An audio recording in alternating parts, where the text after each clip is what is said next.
Bismillahirrahmanirrahim. Assalamualaikum warahmatullahi wabarakatuh. Alhamdulillah wassalatu wassalamu ala rasulillah Sayyidina Muhammad bin Abdillah wa ala alihi wa ashabihi wa mawalah, amma ba'd. Para pemirsa dimanapun Anda berada, mari kita lanjutkan belajar kita. Saat ini kita akan belajar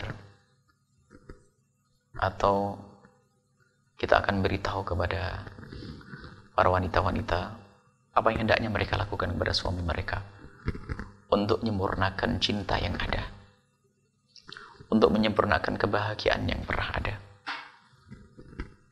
untuk menyuburkan cinta yang sudah ada. Adalah kepatuhan kepada suami, patuh kepada suami, dan berusaha untuk setiap saat bisa melayani suami, menyenangkan suami.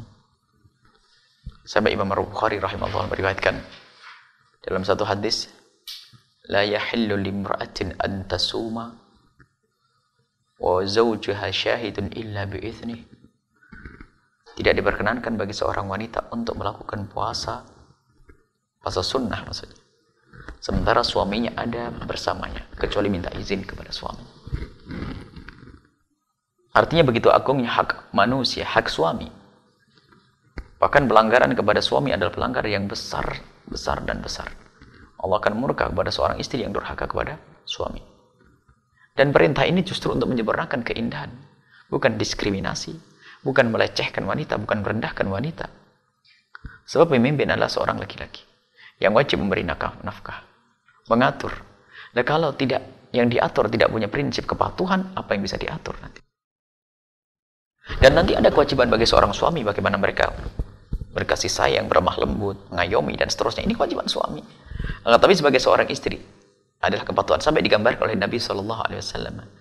Ada wanita bertanya kepada Rasulullah, apa yang harus dilakukan seorang istri kepada suaminya? Nabi menjawab, kalau seandainya wanita tersebut berada di atas kendaraannya, lalu suaminya menginginkan, yang wajib turun. Kalau ada seorang laki-laki membuat suaminya murka semalam, suaminya menginginkan keindahan, kemesraan dengannya, tatonya dia ogah-ogahan tanpa uzur, bukan karena sakit dan yang lainnya, tidak ada uzur, hanya karena ogah-ogahan, maka semalam itu akan dikutuk. Mana dikutuk, sebagian wanita merasa tersinggung. Loh, kok enak banget main kutuk-kutuk? Justru ini adalah Allah memaksa wanita agar kenal makna keindahan yang sesungguhnya. Untuk melayani suami, bukan untuk nyangkul di luar, bukan. Untuk bekerja di pabrik sana, bukan. Masa mesra tidak senang? Wanita mana yang tidak senang bermesraan dengan suami? Wanita sakit. Nabi berbicara bukan kerjaan, bukan suami menyuruh untuk mencangkul di tengah sawah, bukan untuk naik gunung, bukan. Itu perintah dari Rasulullah bahwasanya jika ada seorang wanita, suaminya menginginkannya, hendaknya dia layani. Maknanya apa? Kemesraan itu harus didahulukan. Lihat, ini keindahan yang diajarkan oleh Islam. Ada sebagian orang karena kebodohannya mengatakan, lah ini Islam kok merendahkan wanita banget untuk pelayan seks. Ketahuilah, ini adalah untuk keindahan, bukan urusan seks saja, bukan. Kemesraan, keindahan. Hanya wanita unik saja di saat diajak mesra nggak mau, nggak tahu apa yang ada di otaknya. Apa yang ada di otaknya wanita tersebut? Lihat, dengan hadis semacam ini merasa tidak nyaman karena apa? Kok serendah itu? Kalau memang Anda lagi faham makna cinta, hai orang yang senang cinta, atau mengerti makna cinta, faham makna cinta. Bagaimana makna cinta?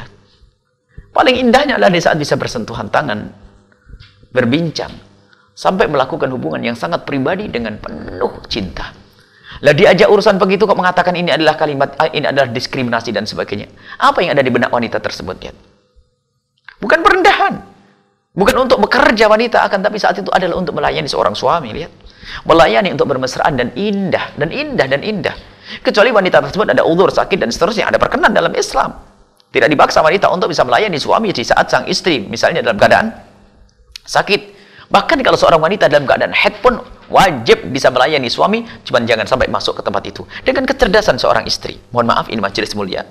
Kalau seorang wanita, seorang laki-laki mengeluarkan maini dengan tangannya sendiri maka dosa. Tapi kalau dengan kelehean tangan seorang istri menjadi tidak. Artinya harus ada difahamkan kepada wanita. Jangan sampai wanita mentang-mentang haid menjadikan suaminya terlantar semalam suntuk. Ini problem. Wanita yang tidak mengerti seni bercinta. Begitu juga seorang suami nanti. Harus bagaimana mengayomi seorang istri. Nabi SAW sangat indah. Nabi SAW sangat memperhatikan bagaimana istri. Dan bagaimana wanita-wanita pada zaman Nabi SAW selalu Mereka mengerti, memperhatikan bagaimana pasangannya. Dan keindahan hidup adalah semacam itu. Hai para wanita, kan? Patuhlah. Bahkan seorang wanita kalau pergi, lanjutan hadis adalah, kalau ada seorang wanita itu mau pergi jauh, hendaknya izin. Izin itu bukan mengekang. Hanya orang bodoh yang merasa di saat harus minta izin dikekang. Izinnya seorang wanita kepada seorang suami itu maknanya apa? Mungkin yang harus dilakukan oleh seorang istri bisa dilakukan oleh seorang suami. Sehingga seorang istri tidak perlu lagi keluar. Misalnya, bang, saya mau beli belanja di pasar. Belanja adalah pekerjaan berat. Ternyata ngelapor sama suami, suaminya mengatakan, biar saya saja yang belanja. Alangkah indahnya. Atau mau pergi jauh, bang, saya akan pergi ke tempatnya kawan. Baik, diizinkan. Sehingga kebayang di benak sang suami, si istrinya kemana. Kalau terlambat, suami bisa menjemput. Coba kalau seorang perempuan pergi tanpa izin, ayo. Tanpa izin, bingung suami, istriku di mana, istriku di mana. Mungkin ada orang berbuat jahat, tidak ada yang bisa menolong. Ketahuilah bahwasanya izin yang harus dilakukan seorang istri kepada suami justru untuk kemuliaan wanita tersebut. Jangan salah paham, hai wanita. Siapa sih wanita yang tidak senang ditemani oleh sang suami? Pergi ke pasar diantarkan, jemput, Allah. Tapi sebagian wanita yang telah tercemar dengan cara berpikir yang orang barat, orang kafir, kaum liberalis. Sehingga mengatakan bahwasanya, ini Islam kok merendahkan betul kepada wanita. Wah, sudah harus dibungkus, keluar harus pakai izin, apa-apa kayak orang di penjara saja. Dengan kekasihnya dianggap penjara. Kemana-mana aja harus dikawal, kayak dicurigai terus. Yang mengawalmu adalah suamimu yang mencintaimu. Ini ada kebodohan manusia yang tidak mengerti makna keindahan. Suami mengawalmu adalah yang mencintaimu, yang tidak rela jika engkau terlukai, tersakiti, dan seterusnya. Baik, indah. Maka wahai para wanita, patuhlah kepada syariat Nabi sallallahu alaihi wasallam. Kepatuhanmu kepada suamimu adalah kepatuhan kepada Allah Subhanahu wa taala. Wallahu a'lam bishawab. Assalamualaikum warahmatullahi wabarakatuh.